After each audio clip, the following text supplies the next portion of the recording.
SR, Shifting Religious Concepts. I am Anala D, and I'm so excited for everyone to be here today. Good Rising Tribe, SRC. Welcome to all our guests to our live broadcast. We decided that you have decided to join the SRC occasion today.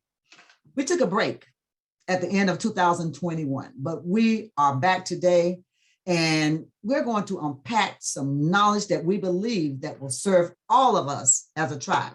But before we begin unpacking our 2022 programming model, let me say this. SRC encourages participation from our audience.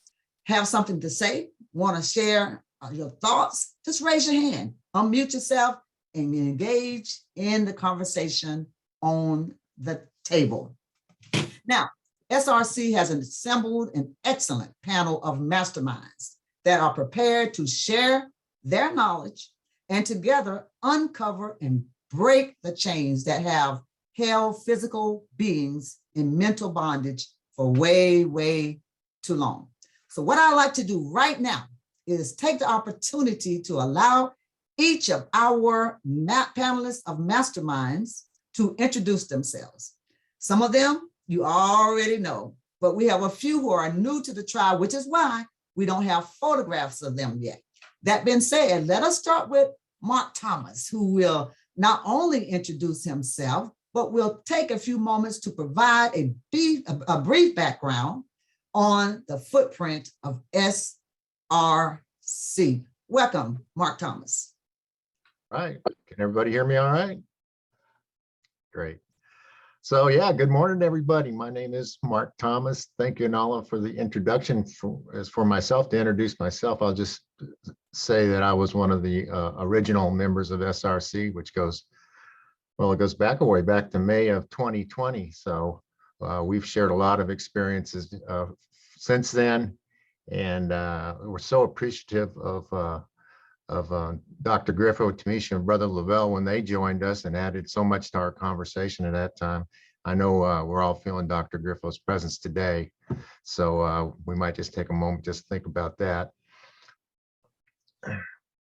But now I'm going to take just a few minutes to talk about where SRC has been and what we tried to accomplish over the last 18 months or so, beginning with our first series on imagination, and then ending, of course, with the series on the Book of Numbers. From the beginning, SRC's mission was to reveal who we all are as humans through the teachings of the Bible. We chose the Bible for a few reasons. First was because many of our panelists had a deep history with the Bible and had evolved or shifted their understanding of it over the years. So SRC felt that by sharing this understanding, we could reveal not only the deeper meaning of the book, but also show how it had been used over the centuries to influence and control people in effect. Even to this day, many Christian teachings of the Bible portray the idea of God as an authoritative figure who sits on high and is watchfully judging us at all times. These teachings, whether conscious or not, instill fear and serve to keep its followers supporting the church and in ignorance of the true word. So as SRC speaks of this as the invisible bonds of religion. Now, as SRC explored through the Bible over these 40 episodes that we did, there was always a fundamental thread that the Bible was a collection of wonderful stories meant to show us through amazing symbolism who we are. These stories were written by masters and designed to take the reader on a journey of spiritual discovery. If you saw our series on the Book of Revelations, then you experienced this firsthand as we followed the initiate through the different levels of his enlightenment. So let's join, kind of do a thought experiment and join the Book of Revelations with our first series on imagination. In the Imagination newsletter, we quote from Einstein and Blake, who said, in effect, that imagination is more important than knowledge, and that with it, you can do anything. This is what SRC wanted to impart to our viewers. It's a fundamental thing that we try to get across, that with the intent of one's imagination, you can begin the same journey as revealed in Revelations. This is the shifting of our spiritual consciousness from being subject to the desires of the lower self to taking command of your entire consciousness, as shown in the chakra chart we refer to so often. This is where we go when we pray or meditate, to the higher self. These are the ties we offer and how we realize the living God that is us and the creative power that we all possess. So that is a really, really small nutshell of what took place in the last 40 episodes. I really encourage everybody to go back and watch these episodes. There's some of them are brilliant. I mean, they're all good, but some really stand out and are you can really take something away from them. So we do encourage you to do that. So Anala, back to you. Thank you, Mark Thomas, for that brief synopsis of the SRC's journey. Let me now turn the frequency to our anticipated travel in 2022. Now, we will continue to refer to Bible references that correlate to the message, but we're going to dive more deeply into other publications that have been written to uncover truth.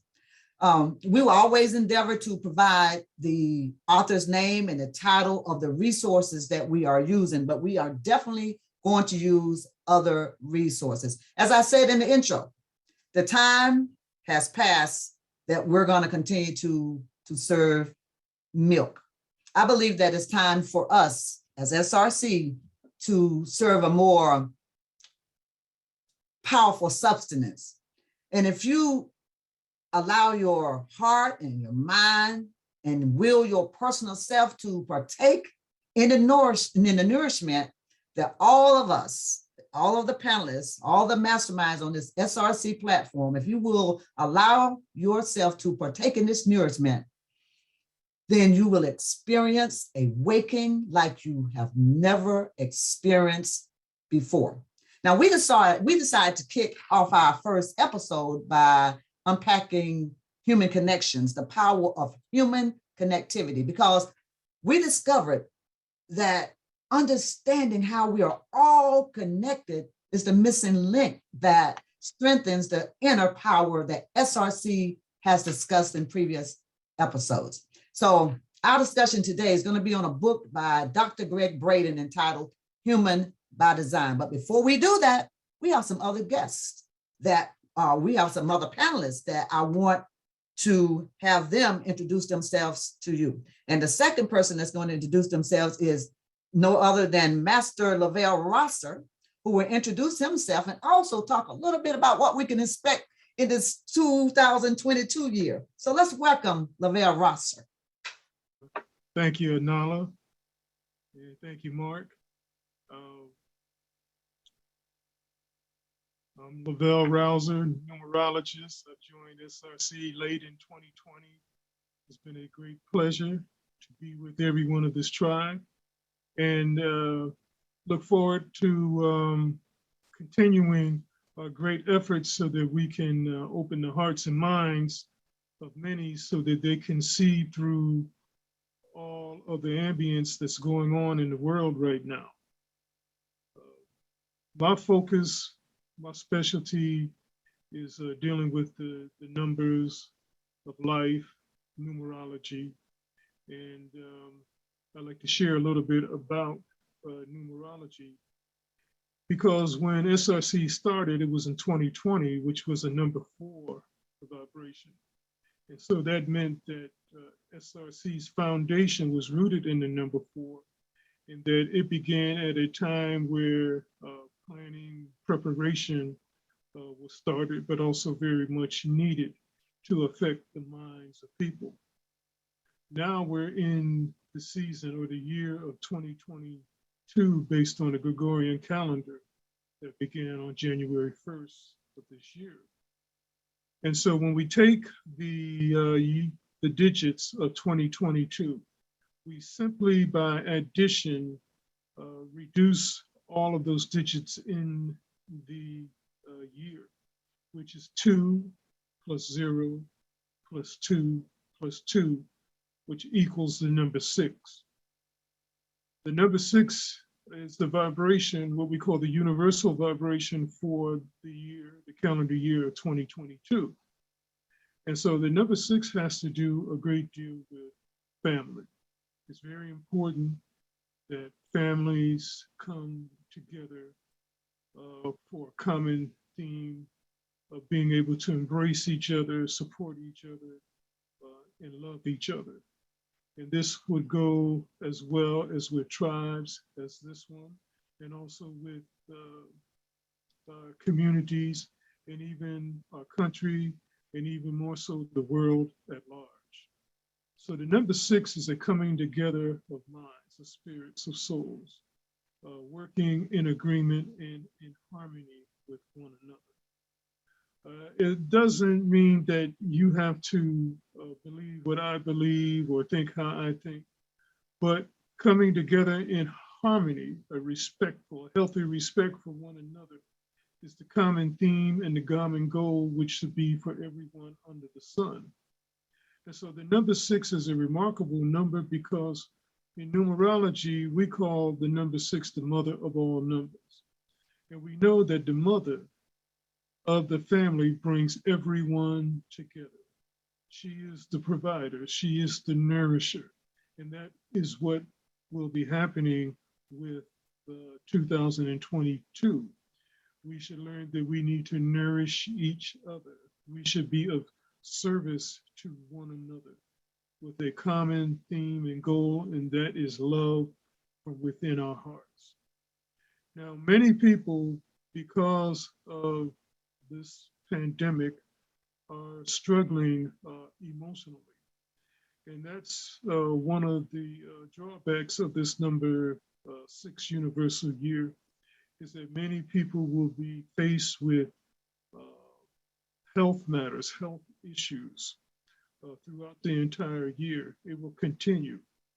I suggest strongly that each and every one of us look at our health, look at the state of our health, the condition of our health, measure our health, find out what are our weaknesses, and look to strengthen ourselves in the area of health.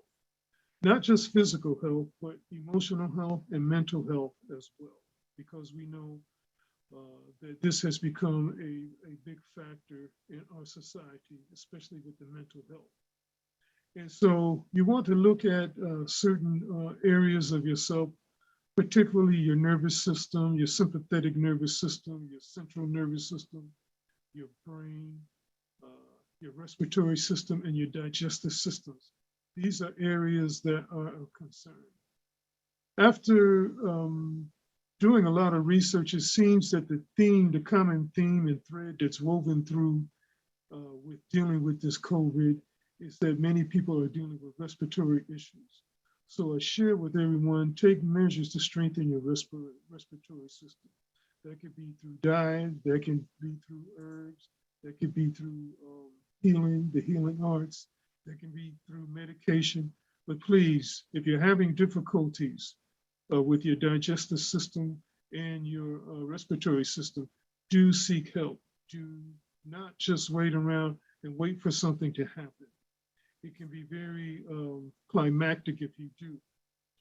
The number 6, as I said, is a number which deals with harmony. So we must really learn to embrace ourselves so that we may be able to embrace others. This number 6 is a vibration which has us to extend far beyond our individual self. Okay, and there's a lot of emotional energy that's associated and attached with this number 6, and so many of us are going to go through some emotional challenges, not only within ourselves, but probably within the makeup of our family, our tribe. That is so good, Lavelle. We're going to come back. We want to hear a lot more about what you're going to say about how we should be connecting. But right now, what we want to do, we want to allow the rest of the panel to continue to introduce themselves. Thank you, Lavelle, for that. And I'm looking forward to hearing so much more about connectivity. And it's so amazing what you just talked about, because that's what we're going to be talking about throughout this series, is the power of human connectivity. So now let's just have take an opportunity for Pastor Archie Sanders to briefly introduce himself as well. Oh, sorry about that. Good morning, everyone.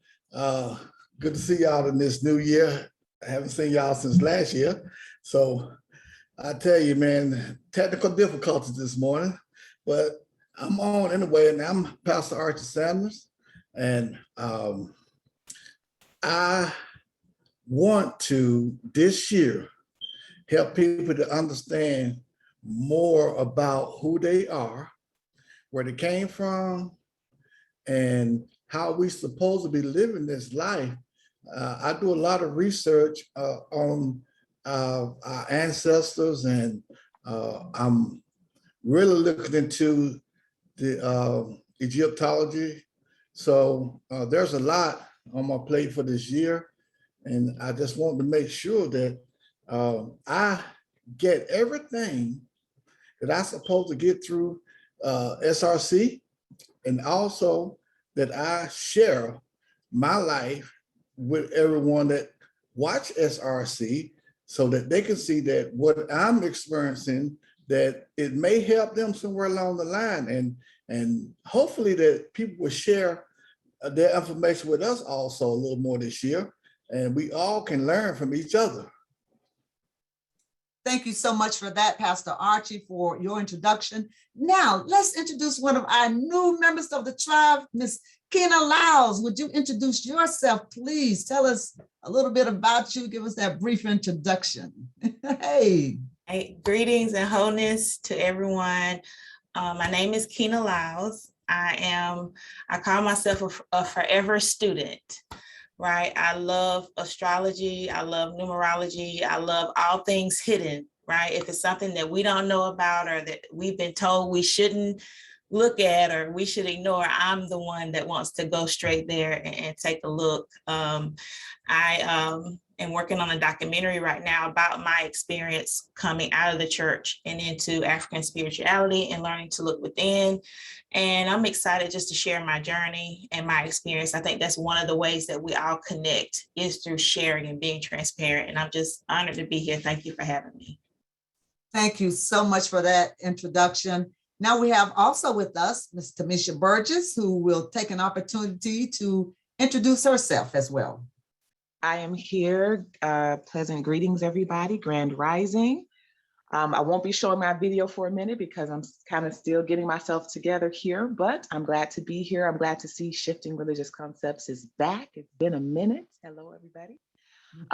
So yes, I'm Tamisha Burgess. If you've probably been watching last year, kind of been on the bandwagon for some time with SRC and, just revealing hidden knowledge and sharing my own journey through the darkness and coming into the knowledge of self and the world around us and questioning absolutely every freaking thing I've ever been taught and questioning everything I've taught myself. So SRC has been a coming out, so to speak, for all of us, but I'm happy to be back. Thank you.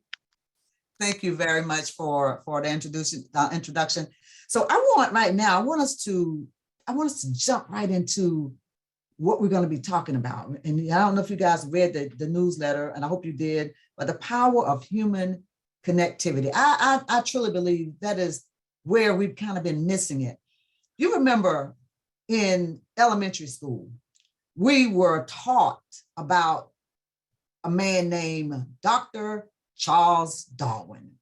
Most of us would remember that he coined the phrase survival of the fittest. You remember that? How many of you remember that?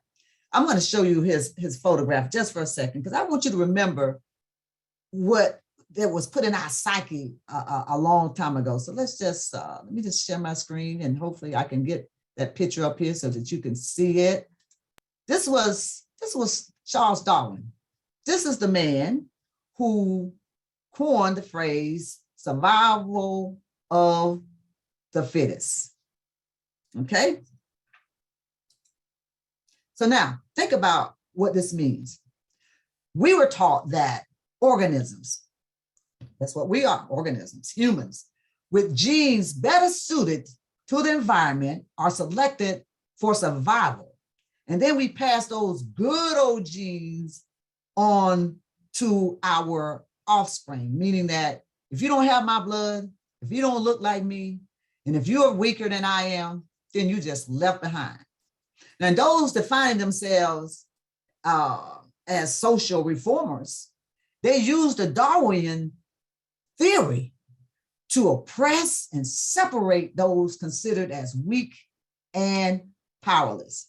And when you look back at the 1960s, and I want you to do your own research, as Pastor Archie always says, don't just look at what we're saying, go do your own research. You will see during that period of the 1960s, that marked the climax of oppression, especially between Blacks and whites.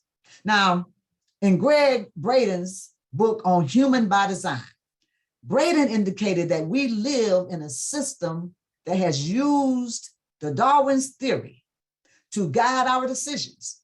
The thoughts of many individuals were, and in some cases still are, invested in the theory of human evolution. I spoke at an organization last week, and people in that organization, and I spoke about the subject.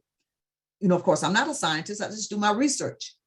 People in that organization got a little upset with me because I said, well, you know, it's been proven everywhere that Darwin's theory is broken down, it's not right. They didn't like it because they still like the ideal of being separate. We invested in the thoughts that include, but are not limited to, competing with our fellow human beings. Why? Because we were taught that in order to survive, we had to win over every other human. And that we're not, in those that are not in the winner's circle are weak. In other words, some considered to be outside of the circle, or the ones that were inside of the circle were considered as the elite society, and the ones on the outside of the circle were considered as weak. So the elite society, they drew this other circle.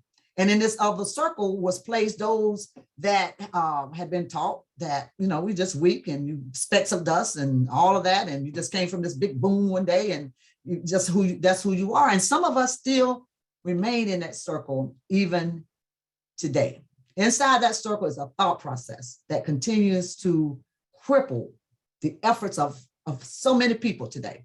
In this circle, there's jealousy among those in the circle who, when they attempt to leave, that's where you think the whole crab in the bucket thing came from. Because you've been put in this circle and they say, okay, you're trying to get out. And so everybody that's in the circle want to pull you back in there because they don't want you to get out of that circle. There is competition among those in the circle trying to be the first to make it out. Think about this. There is an entire system built through the lens of the Darwinian obsolete way of thinking. The Darwinian theory, I believe, is at the root of wars, separation, and even the heartless acts that are perpetrated against each other. And do your own research, as I mentioned before.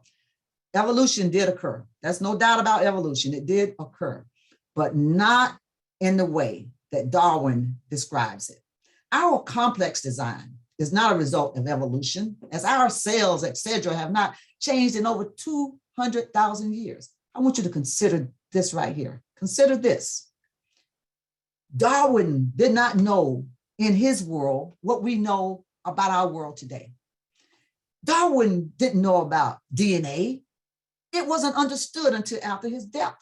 Number two, he couldn't have known about the specialized heart cells that give us access to extraordinary abilities and sensitivities. And three, he could not have possibly known that those cells, the capabilities they make possible, already existed when humans appeared on the scene over 200,000 years ago. Listen, we as humans, we came equipped with everything that we need to be successful. It is only what we have been taught that has caused us to remain in a deep sleep and not awaken to who we are. I want to just say this to you. Think back when we were in middle school and even in higher education institutions, we were taught only the strong survive. Even in business, we are taught to compete and only the strong wins the prize. I don't know if you remember this, but I remember as a child when my our plates were served, my siblings and our plates were served on the table. How many of you looked over at your siblings' plate? And some of us probably still do it right today, trying to see who got the better share. Is mine bigger than yours? Where did we get that from? What made us do that? You know, I thought that I had overcome that as an adult, but I realized that I had not. But how could I? How could I when I really didn't know where it came from? We talk all the time about why women, especially women, why can't women support each other and get along? What is it? I figured out that the only way we're going to ever deal with that is go to the source. We got to first know where it came from. And we were taught this as children to compete with each other. And you imagine being in a circle where everybody in there seems to be the same, don't have, at least you think you don't have what you need to have and all of this. So you're competing in that circle while everyone in the elite social circle is looking at us and going, yeah, just fight it out among yourself. The point being made here is that Darwin hypothesis is a thought that was embedded in the subconscious of most humans that grew up in the United States. And it's time for us to know that we can choose differently. We are not who Darwin believed that we were. We are more than that. We can choose connectivity instead of separation, and we can choose cooperation instead of competitiveness. So what I like to do now is turn it over to our masterminds on the panel. And I'm not going to call on people because I don't like doing that, but I know that you guys have some thoughts that you like to share on this whole subject matter. So let me hear from you. Just unmute and go for it. I could chime in on that. I mean, we talked about this a little bit last night. The thing that, like you were saying, Darwin didn't know a lot of things when he proposed his theory. And I don't think it applies to people at all. I mean, if you think about when we talk about people and the way that they look, I mean, is it because you can oppress somebody that makes you superior to them? I don't think so. I mean, as people, we should be more conscious than that. And that's what separates people from other animals. All the animals that Darwin was talking about is that we're self-conscious and we can change ourselves that way. Thanks for that, Mark Thomas. I know that Pastor Archie, what do you have to say on this subject? I'm just going to call you out. Well, now I always look back to where everything started at, because, you know, I always say myself that, look, we need to know what was going on before all these things took place. And I have looked into Ma'at and the understanding of how we are to be righteous and what we were doing before Christianity came about. And I think that in order for us to get a good grasp and understand the difference in the evolution and the involution is we got to go all the way back to where everything has started and where man began to make their own rules. Because even though, and I hear preachers say all the time, you know, the Bible was inspired by men. God inspired these men to write the Bible, but those inspired men, years and years ago, as the Bible has changed, and as time has changed, a lot of things has changed. Because again, I say there's a lot of things that were put in the Bible, but what about the stuff that they left out that could help us understand each other better? But you got to go all the way back to what we were really doing before all these man-made rules came forth. That's what I think. Thank you so much. And then think about even what Mark Thomas just mentioned, and then what you mentioned too, Pastor Archie. Darwin's theory was based on animals and based on nature. But if you think about nature, nature cooperates with the rest of everything. I see squirrels and I see the birds, and that's an atmosphere of cooperation. And what I want to get to, I want us to unpack here on this show, and as we do other broadcasts, what is the power in human connectivity? Kena, what's your insight on that, Kena? Yeah, when I think about the word connectivity, when I think about that concept, I came up with 4 words that kind of correlate with that for me. And it's to relate, to associate, integrate, and establish a kinship. And then once I thought about those words, I thought, well, how do we do that? You know, what's the solution? What are the steps? And there are many ways and methods to connect, but definitely communication, which is something that we're doing here with SRC, communicating with each other, enlightening each other, and spreading the knowledge to all of the viewers, hearing one another, you know, listening, and having empathy, you know, practicing empathy, which is something that competitive nature has diminished. You know, the more competitive one is, the less empathetic they tend to be. And the last thing is to interact. You know, we have to move past those uncomfortable feelings, maybe a little anxiety, you know, talking to somebody that you maybe never have talked to before, or, you know, engaging with people who are different from you. You know, in order to establish that connectivity, we may have to be a little uncomfortable as we reconnect and re-engage. And lastly, I would say it's a very heart-centered thing. It's about connecting with the heart. And before I think we can really be successful at connecting with each other, we have to connect with our own heart, within ourselves, right? Because we're so mind oriented and we're so emotionally focused. Sometimes we lack heart intelligence and heart connectivity. So I think that's key in getting there. Oh, thank you so much for that, Ken, because, you know, I've been reading, I've also read some of Greg Braden's work that talks about heart and mind connectivity. And most people don't even realize that your heart has a couple little brains in it too. And it's so important. We spend so much time on talking about the mind, we forget about the heart. And if we think about even what the Bible said, that I'll give you your heart's desire, but we try to think about it in our mind and not put those things on our heart. And so you're right. We first have to care about our heart. We have to first know our own heart before we can try to connect with someone and someone else's. Lavelle, I know that you have something you want to say about this subject. Yes, I can see it. Okay, yes. I'd like to go back to what I initially said is having harmony is very important. We don't have to 100% agree, but as everyone has stated, you know, at least learn to adapt and be able to listen to other people, and listening through the heart. It's one thing to listen through your head, through your mind, but listening through your heart so that you can get a feel what a person is really saying and not what you may think or want to interpret what they're saying.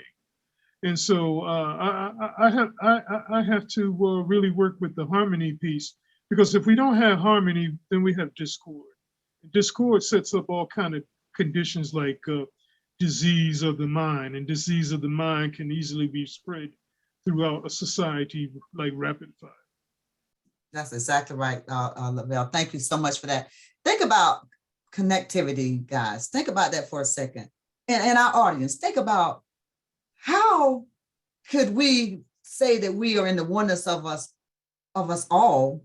Yeah, and yes, we all are individuals. I think somebody said that here earlier. We're individuals, but we have to have harmony, just like nature has harmony. You know, spring don't come over and try to, you know, take over fall, or well, you know, now it's because of climate warming. You gotta see a little bit of that. And you can tell, because it's happening, it's causing some problems in nature, right? Because, you know, spring's coming in a little bit early and all the bugs think it's time to come out, and then winter say, no, it's still my time. And then they die off and all that stuff. But just think about it. There is harmony in our universe. There's even harmony in our physical bodies.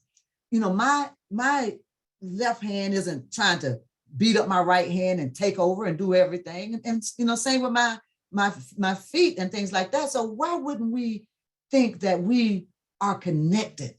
There is in the way we are connected, that means that if I say something harmful about you, Kashina, or you, Tamisha, or you, Lavelle, anybody, think about when I do that, I'm affecting me too. And that's where the Darwin theory kind of got us off track there, because if you go along with what the statement that he coined, the fittest, the survival of the fittest, that means that, Kena, I need to try to do better than you, get you out of the way so that I can be the one that's shining the light. And that's not what it's supposed to be about. Because think about, there's a scripture, even in Romans, as in the Bible, it says in Romans chapter 12, verse 4 through 5, it says, for we have many members in one body, but all the members do not have the same function. So we being many are one body, and it says in Christ, and individually members of one another. But let me unpack the quote the way I like to unpack it, because it makes more sense to me, because you remember they wrote that. So I say, together we are members within the infinite creator, but we do not all have the same function. However, we operate as one universal power and unite as particular parts of one another. Just like my hand, my right hand is a part of my body and it has a function. My left hand has a function. We all, based on that scripture, are part of a whole. So how can we be successful if we don't look at it that way? If we continue to think that we are separate from the whole, and I want to hurt this one so I can get ahead, and I want to compete. I mean, even our children, are at a young age are taught to compete in sports. And I love sports. I love football. I love all that stuff. But if you can't just look at it as a game on the field and leave it alone when you get off the field, you think you still got to compete with everybody else in life, that is a problem. You take a look at even our government today. You have one party that's sticking together, whether they're wrong or right. They're all sticking together. They don't care. Then you got another party that's divided within itself, because I don't believe this, I don't believe that. So even this team over here that might not be right, they sticking together. So what happens when they stick together? They win. How do we win? By being connected, sticking together. Pastor Archie, I see that you got your mic up. I know you got something you want to add on that. Let's let it rip. I tried to make sure I kept my thought there, because I'm thinking back sometimes. I tell you, if people don't do anything else, they need to go back and look at some of the things that we've had broadcast back before. And it just comes to mind, I think about the virtues. In order for us to unite, there are 10 virtues that the Egyptians put forth. And the first 3 virtues will help us to understand how we and become one. We're becoming, because the first 3 virtues are thoughts, speech, and deeds. What you think, what you say, and what you do. It means a whole lot, because see, if we all here on this panel understand all the virtues, and we are doing our very best to stay within the parameters of what has been set before us, then we will respect each other. We'll come to understand each other, because we are paying attention to what it is that we should do virtually. I mean, well, they always talk about in the Bible about the virtuous woman. And I always looked at that. But if we think right, then we're going to speak right. And if we speak right, then we'll do what is right amongst us to join with each other, to help each other become, I will never be without, you'll never be without. I'm you and you are me. If we think the right way. And if we speak the right way, see, and that's where it comes from. Like I say, no baby is born here as a racist. That's right. They are taught That's right. how to be a racist. That's right. They're taught these things. So the virtues have a lot to do with it. We need to know what we are banking on and what it is that keeps us together, like the oil in the flour and that binds the flour together to make that cake. You know, a cake is not a cake because it's just flour. You know what I'm saying? So the virtues is very important. That's right. And when you really think about all the things what you just said, especially that cake, Archer, you're right. It takes all those ingredients to make that cake. I remember when I was in camp, when I was in camp, and when I call it camp, that's that prison camp. I remember I had to look at those people that were holding me captive. I couldn't see them as the enemy. I stopped seeing them. At first, I was seeing them as the enemy. I was upset, I was mad, and I was fighting. But guess what?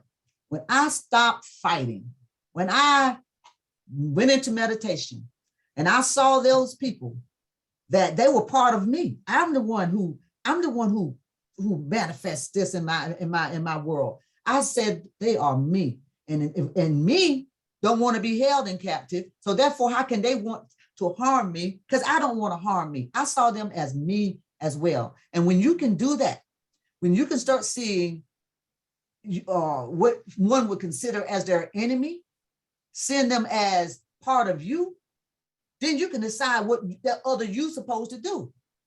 Listen to me carefully. When you start seeing the other person, even though they look like somebody else and look like they're doing all kinds of awful things, when you start seeing them as you, and you say to yourself, well, I wouldn't treat me that way. This is the way I treat me. Now you see that other you over here treating you the way you want to be treated. Guess what? It manifests. And that is the truth. That's the hardest thing for us to do as humans, because we have been taught survival of the fittest. We have been taught that we are all separate, and that this is you on your own, but it's really not that way. Kenna, I know you have something to add to that. What do you have to add to that? Oh goodness, I was so enjoying what you were sharing. I can really relate, and it just makes me think about the power of connectivity and the power of that oneness that we all have. It's there. And again, I was taken back to a poem I wrote a while ago, and it says, "I choose to see the best in you." You know, it's something that you shared, it just brought me back to that poem. I choose to see the best in you. A lot of times we see others, and sometimes we're judgmental, even when we don't intend to be. I guess that's just a part of the program that we've all been subject to with the whole divide and conquer and the Darwin's theory is, we see each other as the enemy. But while it's always important to be aware of everything and do what you need to do to protect yourself, it's also beneficial. Like you said, it's very beneficial to be able to see yourself in that, because that is a part of your reflection. So yeah, I was just enjoying what you were sharing. Thank you. Thank you. Thank you. Tamisha Burgess, I see that your mic is off. Let me hear what you have to say. Yes, I'm over here like Pinky from the movie Friday, spinning around in circles, because I'm like, let me say this, let me get it out. But Kina, I like what you just said about being aware of your surroundings and protecting yourself.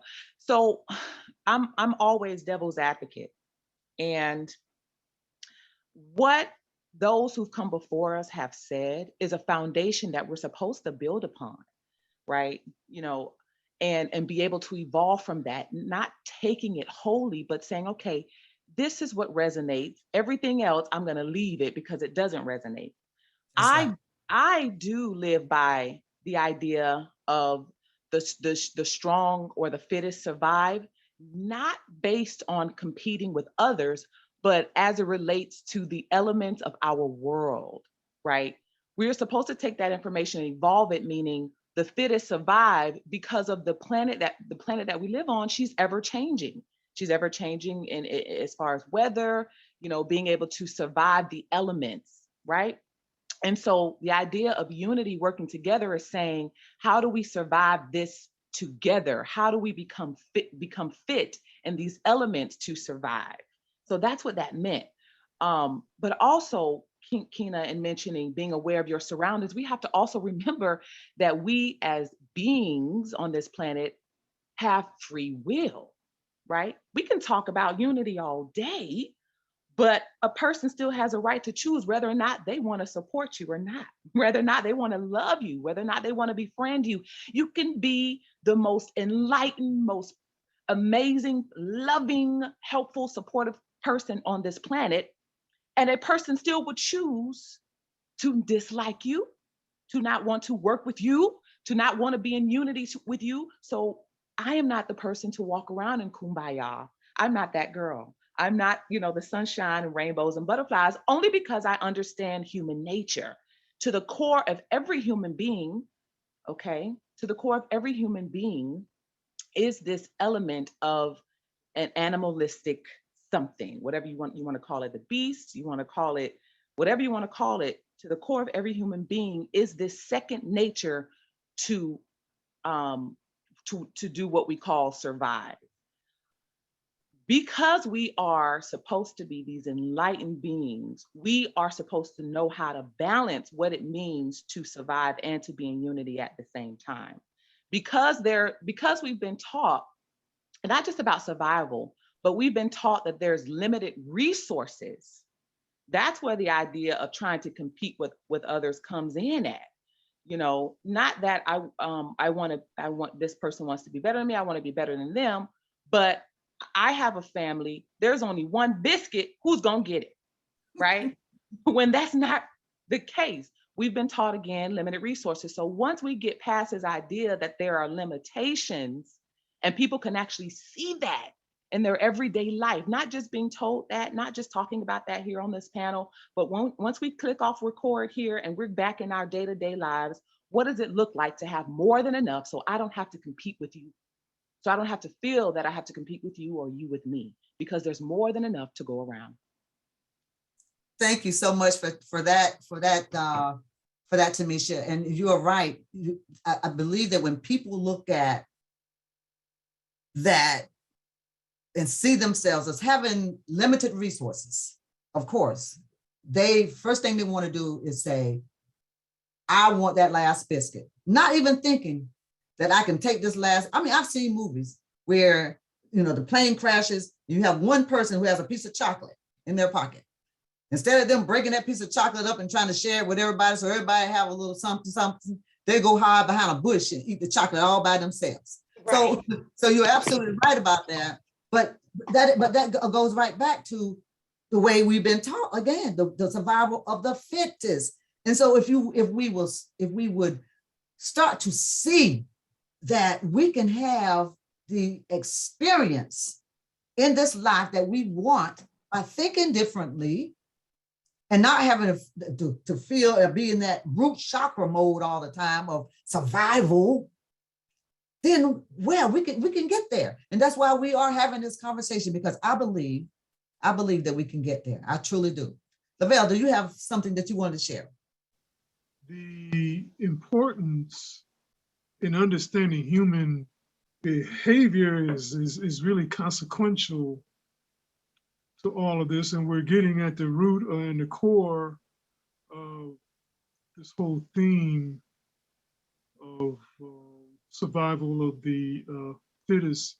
I find that it brings out a whole lot of idiosyncrasies within each and every one of us, some good, some bad, some very unpleasant, some very destructive.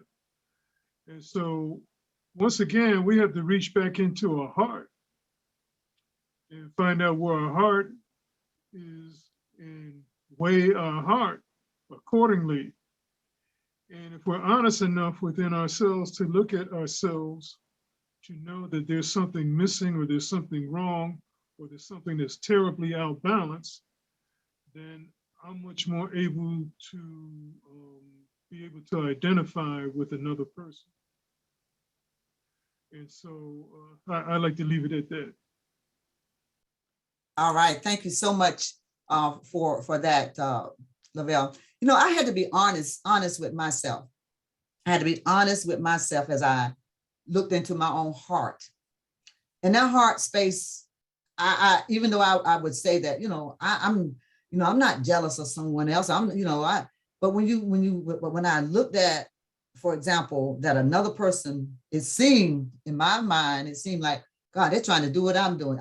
Or look, I just wrote that and look what that type of stuff. You look at that, that's when we are seeing ourselves as separate. And my thing is, I do want to, and I understand, as Tamisha and Keno both said, we have to look out for ourselves. You don't walk around with your eyes closed and saying, oh, we're all one, and let somebody come and knock you on the head, you know, and that type of stuff. I'm not talking about any of that.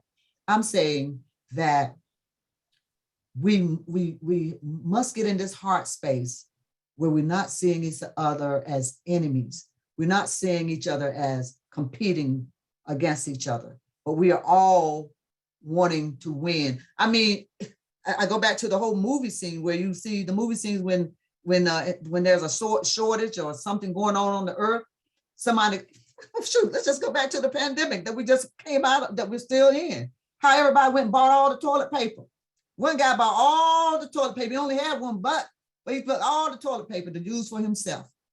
You know, bought all the hand sanitizer. He only had 2 hands and then tried to sell it to people for more money. That's what I'm talking about, that type of stuff. We cannot, the world is changing. The universe is changing. And either you will become part of the change or you're going to still sit around and try to be separate. And that's what's going to cause a person to be, and I'm not saying left behind is like going to hell and none of that stuff, but that's what's going to cause the separation of this new species that's evolving. That's what's going to cause that. So either you're going to learn to survive by cooperating with each other, or you're not going to make it. And I know it's 9:57 and I love this conversation, but I do want to have a round robin to go around one more time. Pastor Archie, what would you leave our audience with today? Well, I tell you, I was enjoying everyone. To connect, though, from what I see, from what I've been taught and how I've taught people in the church,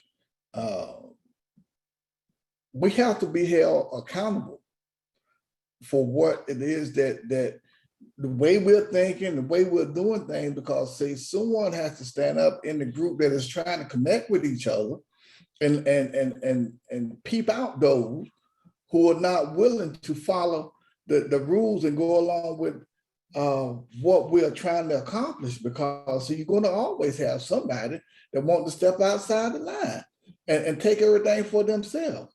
But we have to hold people accountable. In order for us to connect and become the one that we believe that we should become, we got to make sure that everyone is on the same sheet that we're on. So understanding what we're trying to accomplish. So accountability is needed in order for us to connect, as we are talking about connecting here, because somebody is always going to say, well, shoot, I'll buy all the eggs, you know, and no other people need them, but somebody in the group has to look and see that, wait a minute, over there in that corner over there, they're getting everything for themselves. Let's bring them together and help them to understand that the rules that we're supposed to be following or the things that we're supposed to be doing. So make them accountable for what it is that they're doing. And I understand exactly what you're saying, Pastor Archie. Okay, Mark Thomas, I know, well, we're going to come to you last because you know what, you're going to take us out. So let's go to Kina, who is going to leave us with her brief final thoughts to our audience. Yeah, just my final thought would be just realizing that we're in Aquarius season, right? We just came into Aquarius season from January 20th to February 18th.